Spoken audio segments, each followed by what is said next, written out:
તે મિત્રો, આપણે આ પહેલાંના લેક્ચરમાં અંગ્રેજી ભાષામાં વપરાતા આર્ટિકલ્સ વિશે સમજવાનું શરૂ કર્યું છે. આપણે વાત થઈ એ પ્રમાણે અંગ્રેજી ભાષામાં બે પ્રકારના આર્ટિકલ્સ અથવા તો બે આર્ટિકલ્સ, એક ઇનડેફિનિટ આર્ટિકલ મતલબ કે અનિશ્ચિત આર્ટિકલ અને એક નિશ્ચિત આર્ટિકલ મતલબ કે ડેફિનિટ આર્ટિકલ છે. આપણે ઇનડેફિનિટ આર્ટિકલ્સ એનની વાત કરી લીધી. આપણે એવી વાત કરી કે આર્ટિકલ એનનો મતલબ વન મતલબ કે એક એવો થાય છે.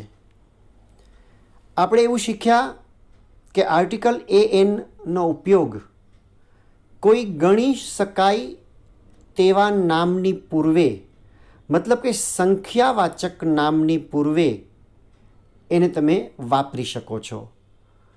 પરંતુ સંખ્યાવાચક નામ કે ગણી શકાય તેવું જે નામ હોય તે એક વચનમાં હોય તો જ તમે તેની પૂર્વે આર્ટિકલ એ કે એન મૂકી શકો છો. આ ઉપરાંત આર્ટિકલ એ ક્યારે વપરાય અને એન ક્યારે વપરાય એની વાત પણ આપણે સમજી ગયા છીએ. બહુ ઝડપથી આપણે એને યાદ કરી લઈએ. આર્ટિકલ એનો ઉપયોગ તમારે ત્યારે જ કરવાનો છે જ્યારે શબ્દોનો ઉચ્ચાર વ્યંજનથી શરૂ થતો હોય. યાદ રાખજો, ઉચ્ચાર વ્યંજનથી શરૂ થતો હોય ત્યારે તમારે જે તે શબ્દની પૂર્વે આર્ટિકલ એ મૂકવાનો છે. આપણે એવું પણ જોયું કે જે શબ્દની પૂર્વે આર્ટિકલ મૂકવાનો છે એ શબ્દનો ઉચ્ચાર જો સ્વરથી શરૂ થતો હોય તો આર્ટિકલ એન મૂકવાનો છે. મિત્રો, બરાબર એક વસ્તુ તમે યાદ રાખી જ લીધી હશે કે આર્ટિકલ મૂકવાનો આધાર શબ્દના સ્પેલિંગ પર નથી, પરંતુ શબ્દનો ઉચ્ચાર કઈ રીતે શરૂ થાય છે તેના પર છે. હવે આજે આપણે આર્ટિકલ નંબર 2 જે છે, મેં તમને કહ્યું હતું પહેલાં જ લેક્ચરમાં કે કુલ 3 આર્ટિકલ્સ છે એવું નહીં, આર્ટિકલ્સ 2 છે. પ્રથમ આર્ટિકલ એ અથવા એન અને બીજો આર્ટિકલ જે છે એ આર્ટિકલ ધ. આજે આપણે હવે વાત કરવી છે આર્ટિકલ ધની. તમને તમારા સ્ક્રીન ઉપર વંચાતો હશે મિત્રો અત્યારે. આર્ટિકલ ધ ડેફિનિટ આર્ટિકલ એટલે કે નિશ્ચિત આર્ટિકલ કહેવાય છે, કારણ કે તે સામાન્ય રીતે કોઈ નિશ્ચિત વ્યક્તિ કે વસ્તુનો નિર્દેશ કરે છે. જો મિત્રો આ વાત કદાચ તમને ન સમજાઈ હોય તો સમજાવી દઉં કે જે વસ્તુ, સ્થળ, વ્યક્તિ, પ્રાણીના નામની પૂર્વે તમે આર્ટિકલ ધ મૂકવા માગો છો, તો જેવો તમે આર્ટિકલ ધ ત્યાં મૂકો છો એનો મતલબ એવો થાય કે એ કોઈ નિશ્ચિત વ્યક્તિ કે નિશ્ચિત વસ્તુ કે નિશ્ચિત પદાર્થ હોય એવું એ સૂચન કરે છે. બોલનાર વ્યક્તિ જ્યારે કોઈ આવા નામની પૂર્વે આર્ટિકલ ધ મૂકે ત્યારે બોલનારના મગજમાં એ વસ્તુ જે છે તે કોઈ ચોક્કસ કે નિશ્ચિત વસ્તુ હોય તો જ એ આર્ટિકલ ધનો ઉપયોગ તેની પૂર્વે કરે છે. અને એટલા માટે એ નિશ્ચિત આર્ટિકલ એટલે કે ડેફિનિટ આર્ટિકલ કહેવાય છે. આગળ વાંચો. આર્ટિકલ ધ સંખ્યાવાચક કે દ્રવ્યવાચક મતલબ કે જથ્થાવાચક નામની પૂર્વે વપરાય છે. મિત્રો, આપણે આર્ટિકલ એ એન વખતે એવું શીખ્યા કે આર્ટિકલ એ એન છે એ ગણી શકાય તેવા નામ મતલબ કે સંખ્યાવાચક નામની પૂર્વે જ વપરાય છે. જથ્થાવાચક નામની પૂર્વે આર્ટિકલ એ કે એન વાપરી શકાતા નથી. આપણે એ પણ વાત કરી હતી કે જેને ગણી ન શકાય, દાખલા તરીકે પ્રવાહી પદાર્થો, તો એની પૂર્વે આપણે એ કે એન મૂકતા નથી. પરંતુ દ્રવ્યવાચક, જથ્થાવાચક, મતલબ કે ગણી ન શકાય તેવી વસ્તુ હોય તો એની પૂર્વે આર્ટિકલ ધ મૂકી શકાય છે. મતલબ આર્ટિકલ ધ બંને જગ્યાએ વાપરી શકાય છે. સંખ્યાવાચક નામની પૂર્વે પણ વાપરી શકાય છે અને જથ્થાવાચક નામની પૂર્વે પણ વપરાય છે. નેક્સ્ટ વાત તમને સ્ક્રીન ઉપર દેખાશે. આર્ટિકલ ધ એકવચન અને બહુવચન બંનેની પૂર્વે વાપરી શકાય છે. જો આપણે ફરીથી સરખામણી કરીએ, આર્ટિકલ એ અને એન એ માત્ર એક વચનની પૂર્વે જ વપરાય છે, કારણ એનો મતલબ જ એક અથવા તો વન એવો થાય છે, એટલે એ એક વચનની પૂર્વે જ વપરાય છે. જ્યારે આર્ટિકલ ધ એ એક વચન કે બહુવચન કોઈપણની પૂર્વે વાપરી શકાય છે. તમારા સ્ક્રીન ઉપર આર્ટિકલ ધના ઉપયોગો એવું હેડિંગ હવે વંચાય છે. મિત્રો કહો, આર્ટિકલ ધના ઘણા બધા ઉપયોગો છે. આપણે અહીંયા માત્ર એટલા જ ઉપયોગોની, એવા જ ઉપયોગોની વાત કરીશું કે જે તમારે ધોરણ 10ના લેવલમાં સમજવાના છે. બહુ વધારે ડિટેલમાં આપણે વાતને નહીં લઈ જઈએ, પરંતુ 10મા ધોરણમાં તમારે જેટલું જરૂરી છે એટલી આપણે ચર્ચા કરીશું. તો હવે આર્ટિકલ ધના ઉપયોગો શું છે? પહેલો ઉપયોગ, કોઈપણ વસ્તુ, વ્યક્તિ, સ્થળ કે પ્રાણી વિશે ચોક્કસતાનો અર્થ વ્યક્ત કરવા માટે ધ વપરાય છે. મિત્રો, આપણે હમણાં જ વાત કરી કે ધ એક નિશ્ચિત આર્ટિકલ છે, એક ચોક્કસ આર્ટિકલ છે, અને એટલે જ ચોક્કસતાનો ભાવ જ્યારે વ્યક્ત કરવો હોય ત્યારે આર્ટિકલ ધ વપરાય છે. જો તમને એક્ઝામ્પલ એના ઉદાહરણ ઉપરથી વધારે સમજાશે. First example, the file on the table is very useful. અહીંયા બોલનાર વ્યક્તિ કે લખનાર વ્યક્તિ જ્યારે આ વાક્ય બોલે કે લખે ત્યારે એના મગજમાં ધ ફાઇલ એવું એ બોલે છે કે લખે છે, એનો મતલબ એમ કે એના મગજમાં કોઈ ચોક્કસ ફાઇલ છે. ગમે તે ફાઇલ નહીં, પણ કોઈ એક ચોક્કસ ફાઇલ છે એના મગજમાં. અને એ ફાઇલ ક્યાં છે? The file on the table. જ્યારે વ્યક્તિ ઓન ધ ટેબલ એવું કહે છે ત્યારે એના મગજમાં ટેબલ પણ ચોક્કસ છે. કોઈ ચોક્કસ ફાઇલ કોઈ ચોક્કસ ટેબલ ઉપર પડેલી હોય ત્યારે જનરલી એ આવું બોલી શકે. અને એટલા માટે એ વ્યક્તિ એવું કહે છે કે the file on the table is very useful. મતલબ ટેબલ પરની ફાઇલ ખૂબ જ ઉપયોગી છે. Next example, the students of this class are dull. અહીંયા જ્યારે વ્યક્તિ એવું કહે કે the students of this class, ત્યારે એના મગજમાં ચોક્કસ વિદ્યાર્થીઓ છે. કયા વિદ્યાર્થીઓ? આ ક્લાસના વિદ્યાર્થીઓ. આ ક્લાસ એવું જ્યારે એ કહે ત્યારે સીધી વાત છે કે કોઈ ચોક્કસ ક્લાસની એ વાત કરે છે. આ ક્લાસ, આંગળી ચીંધીને પણ કહી શકે આ ક્લાસ. હવે આ ક્લાસના વિદ્યાર્થી હોય તો સીધી વાત છે કે એ ચોક્કસ વિદ્યાર્થી હો. તમે અત્યારે મારી વાત જે સાંભળો છો એ 10 એના વિદ્યાર્થીઓ, 10 બીના, 10 સીના કે 10 ડીના વિદ્યાર્થીઓ હો. પણ જ્યારે હું આ ક્લાસ, માની લો કે 10th એનો ક્લાસ હોય, એની સામે હું આંગળી ચીંધીને કહું કે આ ક્લાસ, એનો મતલબ એમ કે આ 10 એના વિદ્યાર્થીઓની વાત હું કરું છું. મતલબ એ વિદ્યાર્થીઓ ચોક્કસ વિદ્યાર્થીઓ બની ગયા. જે 10 એના કેટલોગમાં, 10 એના હાજરી પત્રકમાં જે નામ છે એ બધા જ વિદ્યાર્થીઓ, મતલબ એ ચોક્કસ બની ગયા. અને એટલા માટે the students of this class are dull, અને એટલે ધ સ્ટુડન્ટ્સ મૂકેલું છે. બીજો ઉપયોગ, આર્ટિકલ ધનો બીજો ઉપયોગ, કોઈ પણ વસ્તુ, વ્યક્તિ, સ્થળ કે પ્રાણીનો એકવાર ઉલ્લેખ થઈ ગયા પછી બીજી વાર ઉલ્લેખ કરવામાં આવે ત્યારે તેની પૂર્વે ધ મુકાય છે. મિત્રો, તમે કોઈ પણ એક વ્યક્તિની વાત કરતા હો, કોઈ પણ એક સ્થળની વાત કરતા હો, કોઈ પણ પ્રાણીની, પક્ષીની, પદાર્થની વાત કરતા હો, ત્યારે પહેલી વખત જ્યારે વાત કરો ને ત્યારે તમે જે તે સ્થળ, વસ્તુ, પ્રાણી, પદાર્થ, વ્યક્તિના નામની પૂર્વે આર્ટિકલ એ કે એન મૂકો, જો એ એક વચનમાં હોય તો.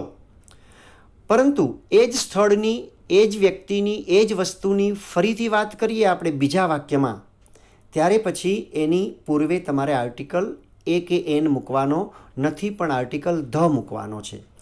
ખરેખર તો પહેલા ઉપયોગ જેવી જ આ વાત છે કે બીજી વાર તમે જ્યારે બોલો છો ત્યારે આર્ટિકલ ધ એટલા માટે મૂકવાનો છે કે એ વસ્તુ, એ સ્થળ, એ વ્યક્તિ નિશ્ચિત થઈ ગઈ. કેવી રીતે નિશ્ચિત થઈ ગઈ? તો એટલા માટે એ નિશ્ચિત થઈ ગઈ કે પહેલાં વાક્યમાં તમે જેની વાત કરી છે એ જ વસ્તુ કે એ જ સ્થળ કે એ જ વ્યક્તિની આ વાત છે. એટલે જ્યારે તમે બીજી વાર ઉલ્લેખ કરો ત્યારે આર્ટિકલ ધ મૂકવાનો હોય છે. For example, you can see on your screen the first example. This is a garden. The garden is big.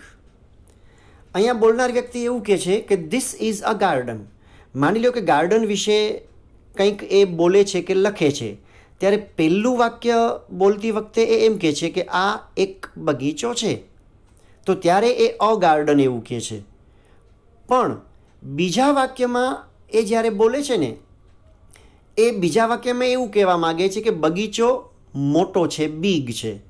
પણ કયો બગીચો? એ જ બગીચાની વાત એ કરે છે જેની વાત એણે પહેલાં વાક્યમાં કરી લીધી.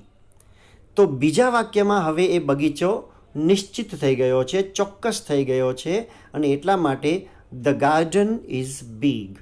બીજા વાક્યમાં ગાર્ડનની પૂર્વે ધ મૂકેલું છે, પહેલા વાક્યમાં ગાર્ડનની પૂર્વે એ મૂકેલું છે. Second example, I have an apple. મારી પાસે એક સફરજન છે એવું હું કહું છું, બરાબર? મારા હાથમાં માની લો કે સફરજન છે, તો હું એમ કહું કે મારી પાસે આ એક સફરજન છે. પણ હવે એ જ સફરજનની હું આગળ વાત કરું છું. શું? The Apple is sweet. સફરજન મીઠું છે. કયું સફરજન? એ જ સફરજન જેની વાત મેં પહેલાં વાક્યમાં કરી. મતલબ હવે બીજા વાક્યમાં એ ચોક્કસ સફરજન બની ગયું, અને એટલા માટે ધ એપલ ઇઝ સ્વીટ. મિત્રો, આ બે ઉપયોગ. ત્રીજો ઉપયોગ હવે જોઈએ. હવેના જે આર્ટિકલ ધના ઉપયોગો જે છે એ કંઈક વિશિષ્ટ ઉપયોગો છે. બરાબર એને સમજી લેજો, બરાબર એને યાદ રાખજો, જેથી કરીને આગળ ઉપર તમારે જ્યારે આવા કોઈ શબ્દો આવે ત્યારે અચૂક તમારે આર્ટિકલ ધ વાપરવાનો છે. શું લખ્યું છે જુઓ. એક્ઝામ્પલ, ઉપયોગ ત્રીજો જે છે એમાં નદીઓ, મહાસાગરો, જંગલો, રણો, પર્વતમાળાઓ વગેરેના નામની પૂર્વે પણ ધ વપરાય છે. મિત્રો, કોઈ મોટી નદી હોય, પ્રખ્યાત નદી હોય, જેને ખરેખર નદી કહી શકાય એવી એ નદી હોય, માત્ર થોડા વિસ્તારમાં પાણી ફેલાયેલું હોય, એને આપણે નદી કહી દઈએ એમ એવી નદી નહીં, પણ ગંગા, યમુના, નર્મદા, તાપી, બ્રહ્મપુત્રા, આ બધી જે નદીઓ છે એ નદીઓના નામની પૂર્વે આર્ટિકલ ધ મુકાય છે. તમને સ્ક્રીન ઉપર એક્ઝામ્પલમાં બે નદીના નામ વંચાય છે, ધ ગંગા, ધ યમુના. ત્યારબાદ વાત છે મહાસાગરોની. મિત્રો, તમે જાણો છો કેટલાક મહાસાગરોના નામ: હિન્દ મહાસાગર, એટલાન્ટિક મહાસાગર, પેસિફિક મહાસાગર. તો આ બધા જે છે, અરબી સમુદ્ર, અરબ સાગર આપણે જેને કહીએ, તો એ બધાના નામની પૂર્વે પણ આર્ટિકલ ધ મૂકવો ફરજિયાત છે. અને એટલા માટે તમારી સ્ક્રીન પર જે એક્ઝામ્પલ દેખાય છે એમાં બે example, the Pacific, the Atlantic. ત્યારબાદ જંગલો. ગીરનું જંગલ આપણા માટે બહુ જાણીતું છે. રાજકોટથી થોડા જ દૂર જુનાગઢ પહોંચો એટલે ગીરનો વિસ્તાર, ત્યાંથી આગળ ગિરનારનું જંગલ, અને ત્યાંથી એ વિસ્તાર શરૂ થાય. તો એ જે ગીર જંગલ છે, ગીર ફોરેસ્ટ છે, એની આગળ પણ આર્ટિકલ ધ. ત્યારબાદ જે એક્ઝામ્પલ છે ધ સહારા, સહારાનું રણ, કદાચ તમે નામ સાંભળ્યું જ હશે, ક્યાંક ભણી પણ ગયા હશો કદાચ, તો એની પૂર્વે પણ આર્ટિકલ ધ મૂકવો ફરજિયાત છે. ત્યારબાદ ઉપયોગમાં લખેલું છે પર્વતમાળાઓ, અને ઉદાહરણમાં તમને આપેલું છે ધ હિમાલયાસ. યાદ રાખજો મિત્ર, વિશ્વનો સૌથી ઊંચો પર્વત, સૌથી મોટો પર્વત હિમાલય આપણે જેને કહીએ છીએ, એ હિમાલય કોઈ એક પર્વત નથી, એ પર્વતમાળા છે, એ પર્વતોની શ્રેણી છે. એટલે જ્યારે કોઈ પર્વતમાળાના નામનો ઉલ્લેખ કરવાનો હોય ત્યારે તેની પૂર્વે આર્ટિકલ ધ મૂકવો જરૂરી છે. મિત્રો, ગિરનાર છે ને એ એક પર્વત છે, એટલે ધ ગિરનાર મૂકવું જરૂરી નથી, પણ હિમાલય એ પર્વતોની શ્રેણી છે, પર્વતમાળા છે, એટલા માટે એની આગળ આર્ટિકલ ધ મૂકવો ફરજિયાત છે. ત્યારબાદ અદ્વિતીય વસ્તુઓના નામની પૂર્વે ધ વપરાય છે. મિત્રો, આ સમસ્ત બ્રહ્માંડની અંદર કેટલીક વસ્તુઓ અદ્વિતીય છે, એના જેવી બીજી ક્યાંય બ્રહ્માંડમાં નથી, એટલીસ્ટ અત્યાર સુધી શોધાયેલી નથી. કદાચ હોય અને હવે પછી શોધાય તો એ વાત અલગ છે. આપણે ખબર છે સૂર્ય, ચંદ્ર, તારા, નક્ષત્રો, પૃથ્વી, આકાશ, આ બધી જ જે અદ્વિતીય વસ્તુઓ છે એની પૂર્વે આર્ટિકલ ધ વાપરવો ફરજિયાત છે. અને એટલે જ તમને એક્ઝામ્પલમાં જે શબ્દો આપેલા છે, જો ધ સન, ધ મૂન, આ અવકાશી પદાર્થો, બરાબર, બંને. તમે એનું સેન્ટેન્સ બોલવું હોય તો પણ તમારે આમ જ કહેવું પડે કે the sun is very bright, the moon is in the sky. તો ધ સન, ધ મૂન. ત્યારબાદ ત્રીજું જે એક્ઝામ્પલ તમને દેખાય છે, ત્રીજો જે શબ્દ દેખાય છે ધ અર્થ, પૃથ્વી. અર્થ મતલબ પૃથ્વી. તો પૃથ્વી નામનો જે ગ્રહ છે જેના ઉપર આપણે બધા વસીએ છીએ, એ પણ એક અદ્વિતીય છે, અને એટલે એની પૂર્વે આર્ટિકલ ધ. આપણે વાક્ય આવું ઘણી વખત સાંભળતા હોઈએ છીએ, the earth is round, the earth is round. Next તમને શબ્દ દેખાય છે ધ સ્કાય, આકાશ. આપણે આપણું માથું ઊંચું કરીએ અને ઉપર જોઈએ તો આપણને જે દેખાય છે ખુલ્લું આકાશ, તો એ આકાશ પણ આપણા માટે એક જ છે, અદ્વિતીય છે, એટલે એના નામની પૂર્વે પણ ધ આર્ટિકલ મૂકેલ છે, અને એટલે the sky. The sky is blue. દાખલા તરીકે સન, મૂન અને સ્કાયને ભેગા કરીને એક વાક્ય બોલવું હોય તો આપણે એવું બોલી શકીએ, the sun and the moon shine in the sky. સૂર્ય અને ચંદ્ર આકાશમાં ચમકે છે. અલબત્ત સાથે નથી ચમકતા, પણ જ્યારે ચમકે છે ત્યારે એ આકાશમાં ચમકે છે. ત્યાર પછીના એક્ઝામ્પલ્સમાં જુઓ, એ કુદરતે ઉત્પન્ન કરેલી અદ્વિતીય વસ્તુઓની અત્યારે વાત કરી. હવે જે ઉદાહરણ છે જુઓ, ધ તાજમહલ. નો ડાઉટ આ કુદરત સર્જિત વસ્તુ કે સ્થળ નથી, માનવ સર્જિત છે, પરંતુ અદ્વિતીય કહી શકાય એટલું સુંદર મજાનું આ છે તાજમહલ, જેને વિશ્વની જે અજાયબીઓ છે એમાં સ્થાન મળેલું છે. તો એ તાજમહલના નામની આગળ પણ આર્ટિકલ ધ મુકાય છે. ત્યારબાદ ધ વ્હાઇટ હાઉસ, અમેરિકાના રાષ્ટ્રપતિનું સત્તાવાર જે નિવાસ સ્થાન હોય એ વ્હાઇટ હાઉસ તરીકે ઓળખાય છે.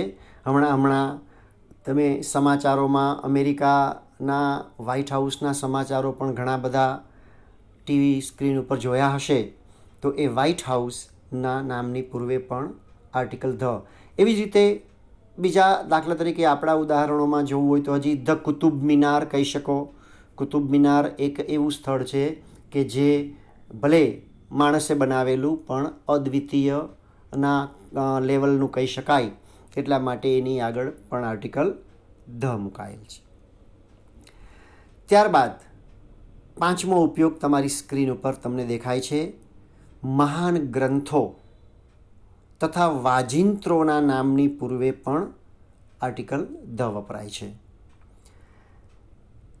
ભારત દેશની અંદર, ભારતીય સંસ્કૃતિની અંદર કેટલા બધા મહાન ગ્રંથોના નામ તમે સાંભળતા આવ્યા છો.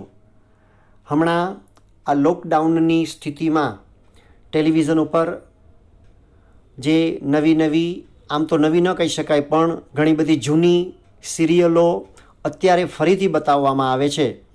પછી એ રામાયણ હોય, મહાભારત હોય, વિષ્ણુ પુરાણ હોય, તો આવી બધી જે સિરિયલો તમે જુઓ છો એ તમામે તમામ સિરિયલોના જે નામ છે એ ખરેખર તો મહાન ગ્રંથોના નામ છે. રામાયણ હિન્દુ સંસ્કૃતિનું એક બહુ મહાગ્રંથ કહી શકાય એવો ગ્રંથ, એની પૂર્વે આર્ટિકલ ધ મૂકવો જરૂરી છે. ધ રામાયણ. ધ ગીતા, ભગવદ્ ગીતા. અહીંયા તો મેં લિમિટેડ એક્ઝામ્પલ્સ આપેલા છે, પણ હિન્દુ સંસ્કૃતિના બીજા હજી કેટલાક પુસ્તકો તમે આમ કહી શકો. The Mahabharata, the Vedas. તમે જાણો છો 4 અલગ અલગ વેદ, તો એને પણ ધ વેદાઝ, ધ ઉપનિષદ, આ બધાની આગળ આર્ટિકલ ધ મૂકવો જરૂરી છે. ઇસ્લામ ધર્મનું સૌથી પવિત્ર પુસ્તક કુરાન, જેના સ્પેલિંગ 2 રીતે થતા હોય છે. KORAN, કોઈક જગ્યાએ તમને QURAN પણ વાંચવા મળશે. QURAN હોય કે KORAN હોય, પણ કુરાન કે જે ઇસ્લામ ધર્મનો સૌથી પવિત્ર ગ્રંથ છે એના નામની પૂર્વે પણ આર્ટિકલ ધ મૂકવો જરૂરી છે.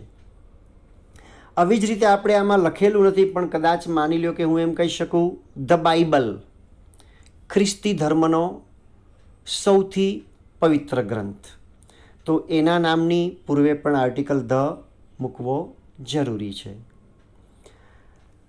ત્યારબાદ છેલ્લે જે 2 શબ્દો આપેલા છે એ વાજિંત્રોના નામ છે. કોઈ પણ વાજિંત્ર હોય. હાર્મોનિયમ જે વાજિંત્ર આપણે જેને દેશી ભાષામાં પેટી કહીએ છીએ, તો એ હાર્મોનિયમ છે એ એક વાજિંત્ર અને એના નામની આગળ પણ આર્ટિકલ ધ મૂકવો જરૂરી છે. અહીંયા જે એક્ઝામ્પલ આપેલું છે ધ ફ્લૂટ, ધ પિયાનો, વાંસળી, ફ્લૂટ, કૃષ્ણ ભગવાનની વાંસળી, એના નામની પૂર્વે ધ પિયાનો. પિયાનો નામનું વાજિંત્ર પણ તમે લોકો જાણો છો. ઘણી બધી હિન્દી ફિલ્મોમાં તમે કોઈ કલાકારોને પિયાનો વગાડતા જોયા હશે, તો એ પિયાનો, એની આગળ પણ આર્ટિકલ ધ મૂકવો જરૂરી છે. તો મિત્રો, અહીંયા જે આ 5 ઉપયોગો આપેલા છે એ તમારે હાલ પૂરતા 10મા ધોરણના લેવલમાં સમજવા જરૂરી છે. આનાથી બીજા હજુ ઘણા બધા વધારે ઉપયોગો આર્ટિકલ ધના છે. તમારે 10મા ધોરણની અંદર જ હજી 1 કે 2 જગ્યાએ આનો ઉપયોગ, બીજા ઉપયોગો આના આવશે, પણ એ જ્યારે આવશે ત્યારે આપણે એની વાત કરીશું. અત્યારથી બધું ભેગું સમજી અને બિનજરૂરી ખૂબ જ ઝાઝું કરવાનું છે એવું આપણે આમાં ટેન્શન નથી લેવું. એટલે અત્યારે આ 5 જે ઉપયોગ છે આર્ટિકલ ધના એ બરાબર સમજી લેજો. એમ તો આમાં છેલ્લા ઉપયોગમાં જે લખ્યું છે મહાન ગ્રંથો, એની સાથે જ તમને કદાચ આવું કહી શકાય કે જે અંગ્રેજી વર્તમાનપત્રો કે અંગ્રેજી મેગેઝિન્સ જે આવે છે જે બહુ પ્રખ્યાત છે, તમે કદાચ આ 2 મેગેઝિન ના નામ કે વર્તમાનપત્રના નામ તમે કદાચ સાંભળ્યા હોય. Times of India, Indian express, India today એક મેગેઝિન છે. ટાઈમ્સ ઓફ ઇન્ડિયા અને ઇન્ડિયન એક્સપ્રેસ એ વર્તમાનપત્ર છે, પણ એના નામની આગળ the times of India, the Indian express, magazine હોય ઇન્ડિયા ટુડે તો ધ ઇન્ડિયા ટુડે, એ રીતે લખાતું હોય છે. તો આવા ઘણા બધા આર્ટિકલ ધના ઉપયોગો છે જેની વિગતવાર હજી બાકી 1-2 ઉપયોગો જે 10મા ધોરણમાં સમજવાના છે એની ચર્ચા આપણે જે તે ટૉપિક સમયે કરીશું. જે ટૉપિકમાં એનો ઉપયોગ તમારે કરવાનો છે એની વાત આવશે ત્યારે એ સમજીશું. ટીલ દેન આટલા ઉપયોગો આર્ટિકલ ધના અને એની પહેલાં સમજેલ આર્ટિકલ એન બરાબર એકબીજા સાથે સરખાવી અને એના ઉપયોગને બરાબર સમજજો અને એ ટાઈપના વાક્યો વધુને વધુ પ્રેક્ટિસ કરવાની કોશિશ કરજો. જેટલું વધારે રીડિંગ કરશો એટલું તમને વધારે ને વધારે આ બધું સમજાતું જશે. તો મિત્રો, અહીંયા આપણે આ આર્ટિકલ્સની વાત પણ પૂરી કરીએ છીએ. આના પછીના લેક્ચરમાં આપણે ફરીથી કોઈક નવા ટૉપિક સાથે આવીશું અને એની ચર્ચા ઓનલાઈન જો કરવાની હશે તો ઓનલાઈન કરીશું. જો તમે લોકો સ્કૂલમાં આવી ગયા હશો તો આપણે ક્લાસરૂમની અંદર એની ચર્ચા કરીશું.